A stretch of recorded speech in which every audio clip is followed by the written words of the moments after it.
बुद्धं शरणं गच्छामि धम्मं शरणं गच्छामि संघं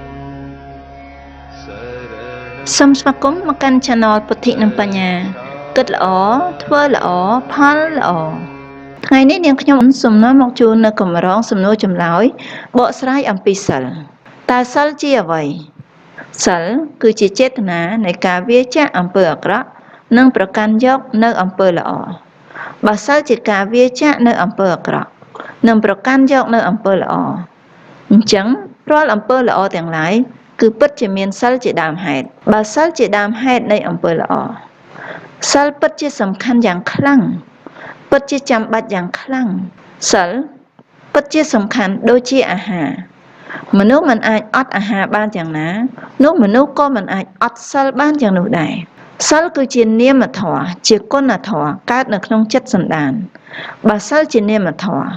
នោះវាប្រកាសណាស់ថាសិលជាវត្ថុដែលមិនអាចប៉ះបានបើដូច្នេះហេតុអ្វីក៏គេនិយមប្រើពាក្យថាកាន់សិលទៅវិញតើពាក្យថាកាន់សិលមានន័យដូចម្ដេចពាក្យថាកាន់សិល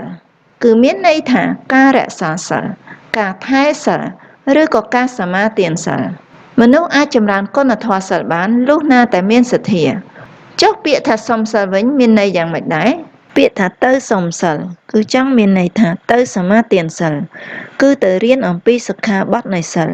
មិនមែនទៅសុំសិលពីលោកទេពីព្រោះថាសិលមិនអាចចែករំលែកឲ្យគ្នាបានឡើយជាឧទាហរណ៍អ្នកណាជាអ្នកហូបអ្នកនោះជាអ្នកឆ្អែត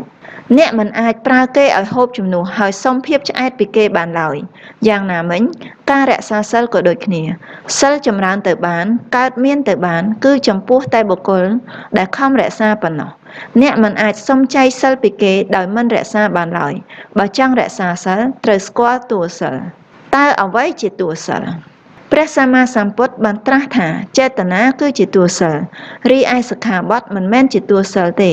សិក្ខាបទគ្រាន់តែជាមេរៀនអំពីសិលជាមាត្រាដែលត្រូវជៀសវាងដែលព្រះសម្មាសម្ពុទ្ធបានបញ្ញត្តិពាក្យថាសិក្ខាបទមកពីពាក្យថាសិក្ខាបុកនឹងបទសិក្ខាក្នុងភាសាបាលីប្រែថាសិក្សា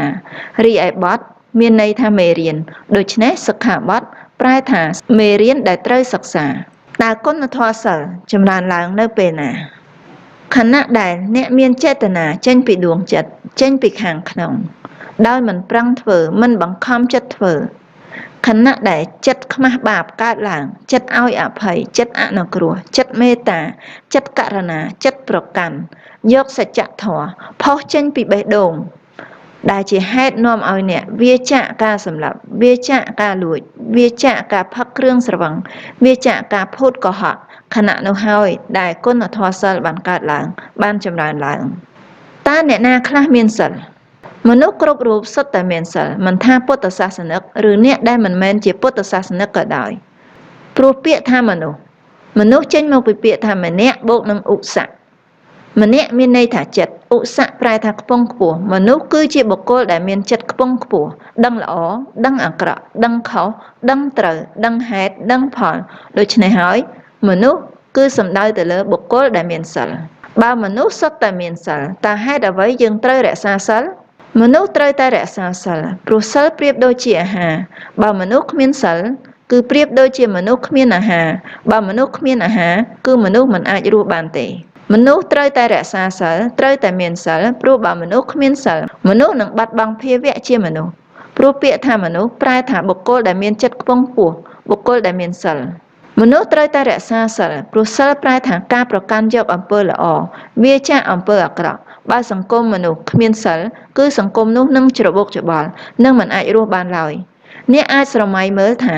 បើសង្គមមួយគ្មានសិលតើនឹងមានអ្វីកើតឡើងបើសង្គមមួយគ្មានសិលនោះច្បាស់ជាមានចោរទូទាំងប្រទេសមានមនុស្សកាប់ចាក់សម្លាប់គ្នាមានការរំលោភបំពានលើកូនចៅអ្នកដទៃមានមនុស្សនិយាយពាក្យកុហកច្រើនមានមនុស្សសេពគ្រឿងស្រវឹងនិងគ្រឿងញៀនបើដូច្នោះមែនតើវានឹងច្របូកច្របល់ប៉ុណ្ណាតើវានឹងអនាធិបតេយ្យប៉ុណ្ណាតើអ្នកអាចនឹងរស់បានទេនៅក្នុងសង្គមបែបនោះ ខ្ញុំជឿថាពិតជាមិនអាចរស់បានទេមានមនុស្សជាច្រើនតែនិយាយថាខ្លួនមិនទាន់រក្សាសិលទេចាំពេលនេះចាំពេលនោះចាំបន្តិចទៀតចាំ5ឆ្នាំទៀតចាំ10ឆ្នាំទៀតហេតុអីបានគេនិយាយបែបនោះពីព្រោះគេអាចយល់ថាហើយការរក្សាសិលពិតជាលំបាកខ្លាំងណាស់គេមិនអាចធ្វើទៅបានទេបើគេធ្វើទៅវានឹងអាចជាឧបសគ្គសម្រាប់មុខរបររបស់គេសម្រាប់តួនាទីរបស់គេ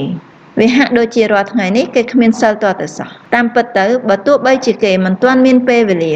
រៀនសូត្ររៀនតាមសិក្ខាបទក៏នៅខណៈខ្លះពួកគេក៏មានសិលដែរគ្រាន់តែសិលរបស់គាត់មិនទាន់បានខ្ជាប់ខ្ជួនរាល់ថ្ងៃរាល់ពេលប៉ុណ្ណោះម្យ៉ាងវិញទៀតនៅពេលដែលយើងនិយាយអំពីការស្ដាប់ធម៌មនុស្សជាច្រើនបង្ហាញអារម្មណ៍មួយថាស្ដាប់ធម៌គឺលំបាកណាស់ស្ដាប់ធម៌នឹងធ្វើឲ្យចិត្តលែងមានមហិច្ឆតាស្ដាប់ធម៌នឹងធ្វើឲ្យចិត្តយើងលែងប្រកបមុខរបរអ្វីនោះគឺជាការយល់ខុសបើយើងព្រមស្ដាប់ធម៌ព្រមស្វែងយល់អំពីធម៌ព្រមស្វែងយល់អំពីសិលជំនួសឲ្យការស្ដាប់ចម្រៀងឬក៏ការស្ដាប់ដូរតន្ត្រីយើងនឹងស្គាល់តម្លៃរបស់ធម៌យើងនឹងស្គាល់តម្លៃរបស់សិលពេលនោះសិលរបស់យើងនឹងចម្រើនឡើងដោយឯងទោះបីបានតិចក្តីច្រើនក្តីមិនបានគ្រប់សិក្ខាបទទាំង5ទាំង8ទាំង10ក្តីក៏វាប្រសើរជាងមិនព្រមស្ដាប់មិនព្រមដឹងមិនព្រមធ្វើនោះមានន័យថាអ្នកមិនដែលបានដាក់អាហារឲ្យសិលឡើយតើអ្វីជាអាហារសិលអាហារសិលគឺជាការរៀនការស្ដាប់ការសន្ទនាការវែកញែកឲ្យល្អិតល្អន់ការសិក្សារកចំណុចខ្លឹមសារពិតប្រាកដនៃសិលនិងធម៌ដើម្បីបង្កើនការយល់ដឹងចម្រើនផ្នែកបញ្ញា